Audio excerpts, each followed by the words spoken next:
அனைவருக்கும் வணக்கம். நான் உங்கள் எஸ்எல் தகடூர் தமிழச்சி. இன்றைக்கி அமாவாசை இல்லைங்களா?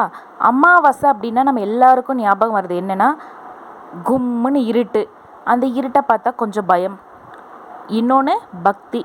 பெரியவங்களுக்கு, அதாவது இறந்து போனவங்களுக்கு இன்றைக்கி படையல் போட்டு சாமி கும்பிடுவாங்க. இது ரெண்டு தான் நம்ம காலங்காலமாக பின்பற்றிட்டு வர ஒரு பழக்கம் இல்லைங்களா? சரி, இந்த அமாவாசை அறிவியல் பூர்ணமாக எப்படி இருக்கும் அப்படின்றதையும் நம்ம ஏற்கனவே ஒரு வீடியோவில் பார்த்துருக்கோம். ஆனால் புராணங்களில் அமாவாசையை பற்றி என்ன சொல்லியிருக்காங்க, அமாவாசைன்றது எப்படி வந்துச்சு அப்படின்றத புராணங்களில் ஒரு இன்ட்ரெஸ்டிங்கான ஒரு ஸ்டோரி இருக்குது. அதையும் இன்னொன்று கிராமப்புறங்களில் ஒரு அமாவாசை கதையை பற்றி ஒரு பூமரும் அதை எப்படி வெளிக்கொண்டு வராங்க அப்படின்னு ஒரு மோட்டிவேஷ்னல் கதையும் தான் இந்த கதையில் நம்ம பார்க்க போகிறோம். ரெண்டு விதமான கதை, ஒன்று புராண கதை, ஒன்று மக்களிடையே பரவி இருக்கிற ஒரு கதை. இந்த ரெண்டும் ரொம்ப ரொம்ப இன்ட்ரெஸ்டிங்காக இருக்கும். கண்டிப்பாக கேளுங்க, உங்களுக்கும் இந்த கதையை ரொம்ப நல்லா பிடிக்கும் அப்படின்ற ஒரு நம்பிக்கையோடு இந்த கதையை நான் தொடங்குறேன். வாங்க கதைக்குள்ளே போகலாம். புராணங்களில் நம்ம என்ன சொல்லியிருக்காங்கன்னா, இந்த கதையை ஃபஸ்ட்டு சொல்லும்போது இந்த கதையோட பேர் என்ன அப்படின்னு பார்த்தீங்கன்னா, சந்திரனின் ஆணவமும் தட்சனின் சாபமும் அப்படின்ற கதையை தான் நம்ம இங்கே பார்க்க போகிறோம். இதுதான் அமாவாசை பிறந்ததுக்கான ஒரு கதை அப்படின்னு சொல்லிட்டு புராணங்களில் சொல்லப்பட்டிருக்கு. சரிங்களா? புராணங்களில் என்ன சொல்லியிருக்காங்கன்னா, சந்திர பகவான் இருக்கா இல்லையா, நிலா, அது தட்சிண பிரஜனபதி அப்படின்றவரோட 27 மகள்கள், அதாவது 27 மகள்கள் அப்படின்றது அஸ்வினியில் தொடங்கி ரேவதியில் முடிகிற நட்சத்திரங்கள், அதாவது 27 நட்சத்திரங்களை கொண்ட பெண்களை என்ன பண்ணுறாரு, சந்திரன் கல்யாணம் பண்ணிக்கிறாரு. நம்ம எல்லாருக்குமே தெரியும், சந்திரன் பெண்களுக்கு மயங்கின ஒரு மனுஷன் அப்படின்னு சொல்லிட்டு. அதனால் என்ன பண்ணுறாரு, 27 பெண்களை திருமணம் செஞ்சுக்கிறாரு. திருமணம் செஞ்ச 27 பெண்களில் சந்திரனுக்கு ஒரு எப்படின்னா ஒரு ஆணவம்னே சொல்லலாங்க. அதுக்கு தான் இந்த கதையோட பேரை சந்திரனின் ஆணவம்னே சொல்லியிருக்கலாம். இதில் 27 பேரை திருமணம் செஞ்சுக்கிட்டு ஒரே ஒரு மனைவி, அதாவது ரோகிணி மேலே மட்டும் அதீத பிரியம்தான். மற்ற யாரையுமே கண்டுக்கவே மாட்டார். 26 மனைவிகளும் எப்படின்னா எங்கே இருக்காங்க, என்ன பண்ணுறாங்க, இவங்களாம் தனக்கு மனைவிகளா அப்படின்ற மாதிரி பார்ப்பாராம். உடனே என்னாகும், ரோஹிணி ரொம்ப சந்தோஷமாக தான் இருப்பாங்க. ஆனால் மற்ற 26 பெண்களும் என்ன பண்ணுவாங்க, ரொம்ப கவலையாக இருக்காங்க. உடனே என்ன பண்ணுறாங்க, நம்ம என்ன பண்ணுவோம், பெண்கள் வீட்டில் பிரச்சனைனா முதல்ல சொல்கிறது அப்பா கிட்ட தானே. கண்டிப்பாக அந்த மாதிரி தான் இவங்களும் சளைச்சவங்க கிடையாதுங்க. மீதி இருக்கிற 26 பெண்களும் என்ன பண்ணுறாங்க, அவங்க அப்பா கிட்ட போய் முறையிடுறாங்களாம்.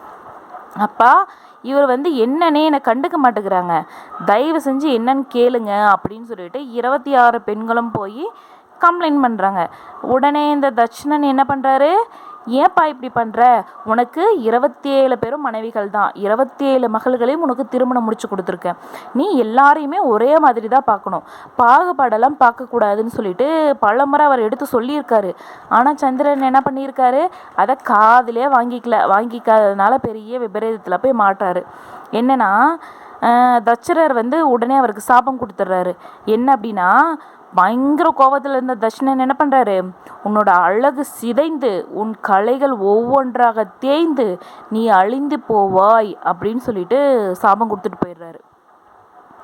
உடனே சாபம் பழிக்க ஆரம்பிச்சிருதுங்க. என்ன ஆகுதுன்னா, சாபத்தோட விளைவால் என்ன ஆகுது, சந்திரனோட ஒளி நாளுக்கு நாள் மெல்ல மெல்ல மெல்ல தேஞ்சி நாளுக்கு நாள் அது குறைய ஆரம்பித்து திடீர்னு அது காணாமையே போயிடுச்சான்.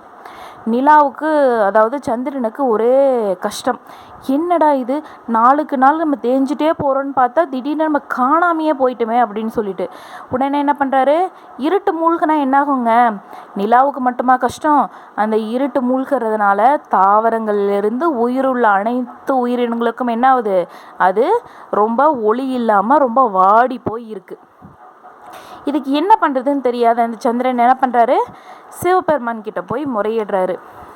கடவுளே, என்னை சிவபெருமானே என்னை காப்பாற்று, என்னை கொஞ்சம் கொஞ்சமாக தேய வச்சது மட்டும் இல்லாமல் என்னை திடீர்னு காணாமையே போக வச்சிட்டாரு, இதுக்கு ஏதாவது ஒரு வழி சொல்லுங்க அப்படின்னு சொல்லிட்டு சிவபெருமான் கிட்ட போய் சந்திரன் கேட்குறாரு.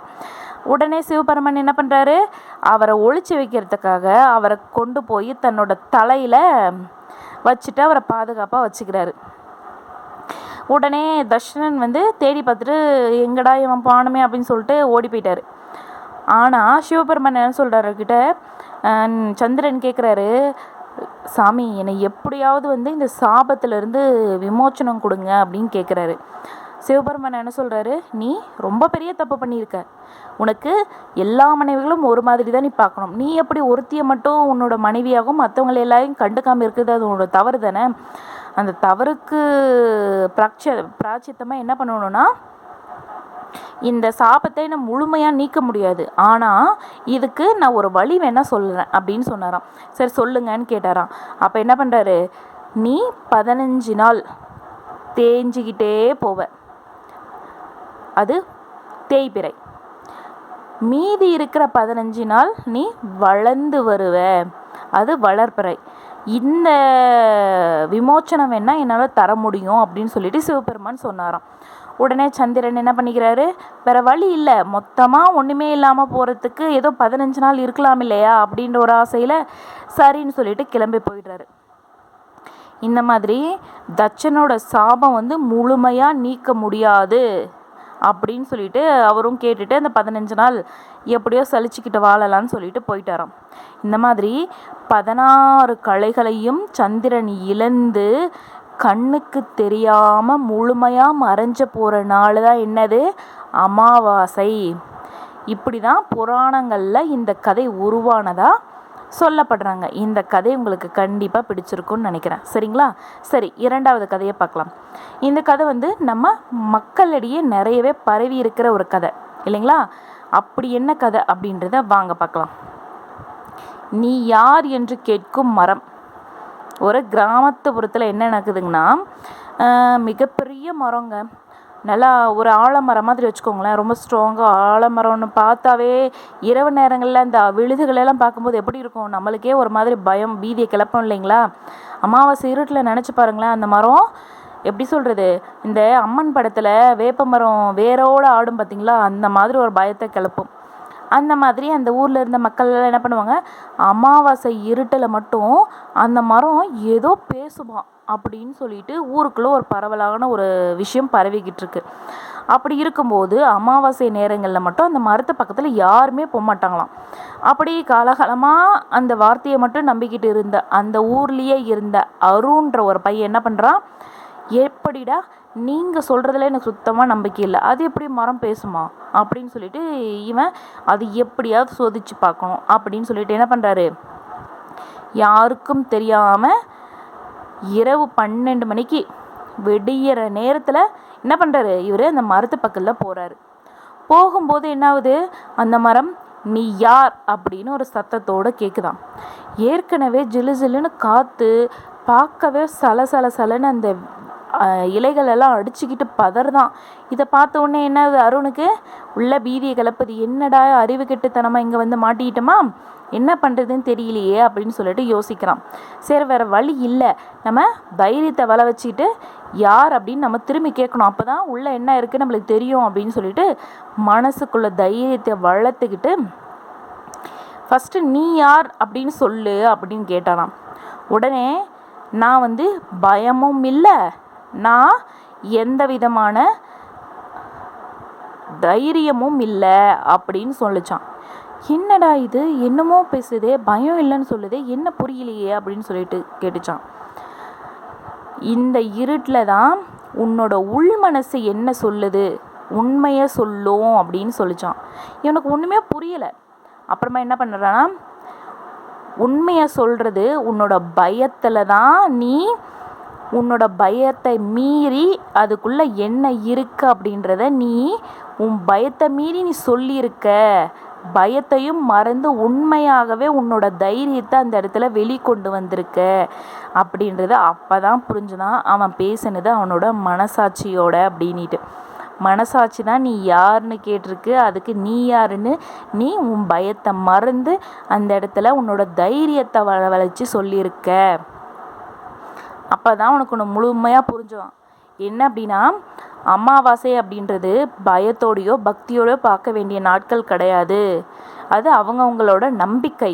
ஆனால் அமாவாசை அப்படின்றது எப்படின்னா, எப்படி ஒரு முழு நிலவும் மறைஞ்சி திரும்பவும் முழுமையாக, அதாவது புதுசாக முளைக்குதோ, அந்த மாதிரி ஒவ்வொரு மனுஷனோட தோல்வியும் அது அமாவாசையிலிருந்து அடுத்த நாள் எப்படி வளர்ப்பிலை போல் நிலா வளருதோ, அந்த மாதிரி உன்னோட நம்பிக்கையும் சேர்ந்து வளரப்போகிற நாள்.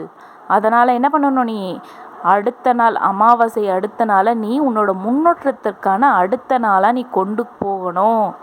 அப்படின்றதுக்காக தான் அமாவாசையை நம்ம வழிபடணும். அமாவாசை இருட்டிலிருந்து எப்படி அடுத்த நாள் நிலா வெளிச்சத்தோடு வெளியில் வருதோ, அந்த மாதிரி உன் தோல்வியிலிருந்து நீ வெளியில் வரணும் அப்படின்னு இந்த அமாவாசை உனக்கு கற்றுக் கொடுக்குது அப்படின்றத அருண் முழுமையாக புரிஞ்சுக்கிட்டானான். அப்பையிலேருந்து அவன் என்ன பண்ணுறான், அமாவாசை இருட்டை பார்த்தோ இல்லை பக்தியாகவோ அவன் கொண்டாடலை. என்னோட முன்னேற்றத்திற்கூட அடுத்த நாள் அப்படின்னு நினச்சிட்டு அவன் சந்தோஷமாக அந்த நாளை ரொம்ப ஒரு புத்துணர்ச்சியோடு ஏற்றுக்கிட்டானான். இந்த மாதிரி புராண கதைகள் எப்படி உருவாச்சு, இந்த அமாவாசையை நம்ம எப்படி எடுத்துக்கணும் அப்படின்றத 2 விதமான கதைகள் இந்த கதையில் நம்ம பார்த்தோம். உங்களுக்கு இதில் எந்த கதை பிடிச்சிருக்கு, உங்களுக்கு பிடிச்சிருந்தா மறக்காமல் கமெண்ட் பண்ணுங்கள். நன்றி, வணக்கம்.